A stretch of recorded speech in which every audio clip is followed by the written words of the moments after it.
Bonjour tout le monde et bienvenue sur Alform. Alors pour une nouvelle fonctionnalité toujours par rapport au Path Control, donc si vous avez bien apprécié la précédente, les PBR, vous allez adorer cette deuxième fonctionnalité, l'IP SLA.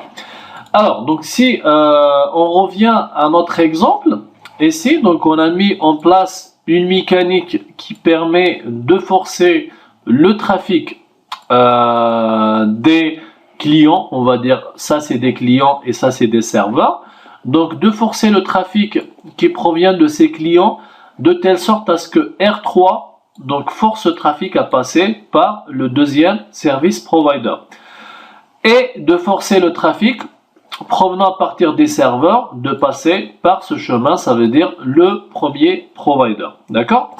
Donc ça c'est bien. Maintenant on va se poser une petite question.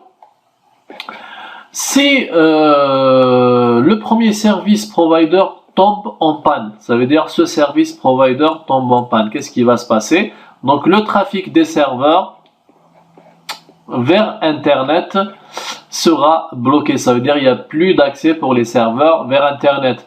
Et plus d'accès des serveurs vers Internet, ça veut dire même les utilisateurs de l'extérieur, ils ne peuvent pas accéder vers ce serveur, vers ces serveurs, d'accord, qui sont dans ce sous-réseau. Et pareil, si on a un problème sur le deuxième service provider, ça veut dire quoi? Ça veut dire les utilisateurs, ils n'ont plus accès au réseau Internet. Alors, qu'est-ce que vous proposez comme solution? Donc, l'idéal serait d'utiliser le deuxième fournisseur d'accès Internet, c'est le premier tombe. Ça veut dire quoi? Ça veut dire que j'ai deux trafics ici. On va utiliser une deuxième couleur. Donc j'ai un premier trafic des serveurs qui passent par ce premier fournisseur de services Internet. Et j'ai deuxième type de trafic qui passe par le deuxième fournisseur d'accès Internet. Et l'idéal serait quoi? Serait que si un des deux tombe, par exemple le premier tombe, tout le trafic bascule sur... si le premier tombe, tout le trafic il bascule sur ce deuxième service provider. Et l'inverse, ça veut dire que si ce deuxième tombe, tout le trafic il doit basculer sur le premier. Donc c'est ça le but avec cette fonctionnalité IP SLA. Donc IP SLA ça veut dire Service Level Agreement. Alors maintenant, côté configuration, la première chose à faire est de mettre en place une opération SLA. Donc la configuration, c'est de rentrer en mode configuration globale. Donc IP SLA Monitor 1, donc ça c'est le numéro de cet objet. Ensuite, type Echo Protocol, donc là si vous allez faire point d'interrogation, il va vous donner des choix pour tout type de protocole que vous voulez utiliser. Alors nous on va choisir IP ICMP Echo. Donc l'idée ici c'est quoi? C'est de faire des pings continus, d'accord? Donc à partir de R3 je vais faire des pings tout le temps. Et dès que j'aurai plus de ping, je vais créer un objet qui va forcer le trafic à prendre un autre chemin, d'accord? Donc c'est ce qu'on appelle la proactivité. Je vais être proactif, d'accord? Dès que ça tombe, je serai notifié via cet objet IP SLA que j'ai créé qui va faire des pings tout le temps. Dès que ça ping pas, ça veut dire quoi? Ça veut dire qu'il y a un problème. Après, ça peut être un problème côté provider, ça peut être un problème côté câblage, peu importe. L'essentiel, c'est qu'on n'a plus accès au réseau Internet. Et c'est cet objet-là qui va réveiller le routeur, qui va lui dire « Fais attention, il faut basculer le trafic sur le deuxième chemin. » Alors, ça veut dire quoi? Ça veut dire, en quelque sorte, il est en train de tester la connectivité avec cette adresse IP qui est l'adresse IP du provider. Donc, timeout, on peut donner un timeout, on peut donner une fréquence d'envoi tous les combien de temps une requête est envoyée.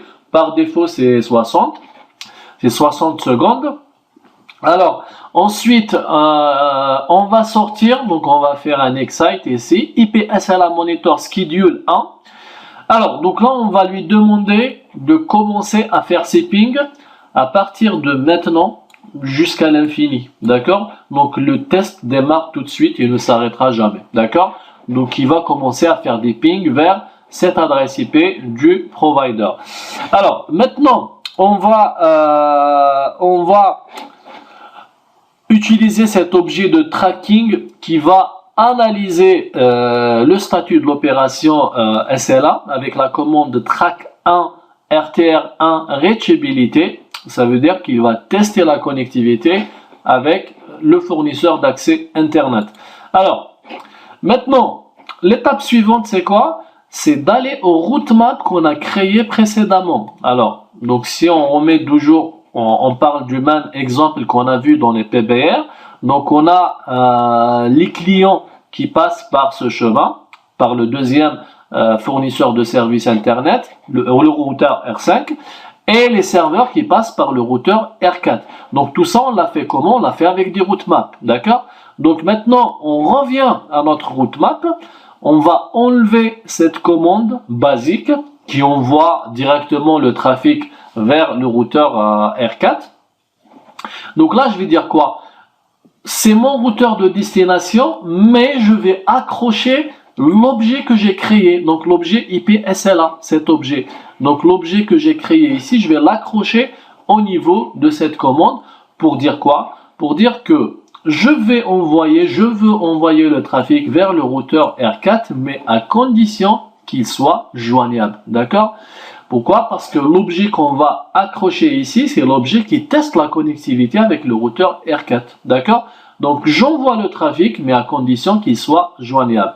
Et s'il y a un problème, il va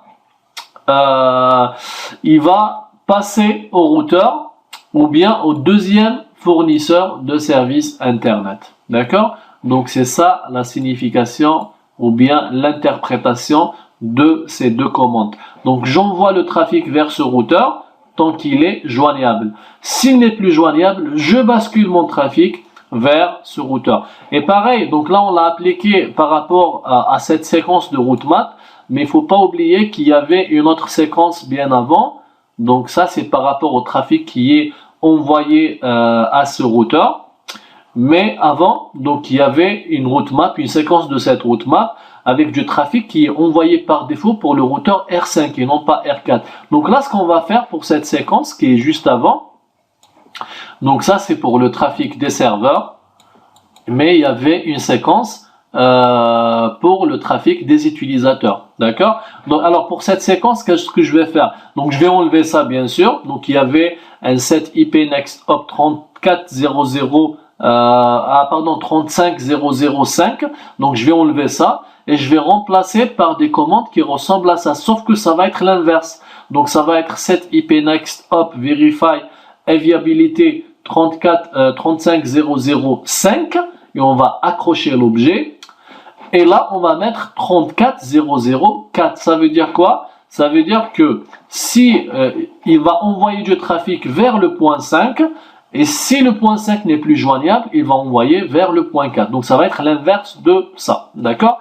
Donc comme ça, on est sûr de quoi? On est sûr que on a une partie de trafic qui passe par le routeur R5, une partie de trafic qui passe par le routeur R4, et si un des deux tombe en panne, c'est tout le trafic qui va basculer sur l'autre, d'accord? Et ça c'est bien, ça donne une proactivité pour notre réseau. Donc là, on va vraiment exploiter cette redondance avec ces deux sorties vers le réseau Internet en passant par deux ASP différents.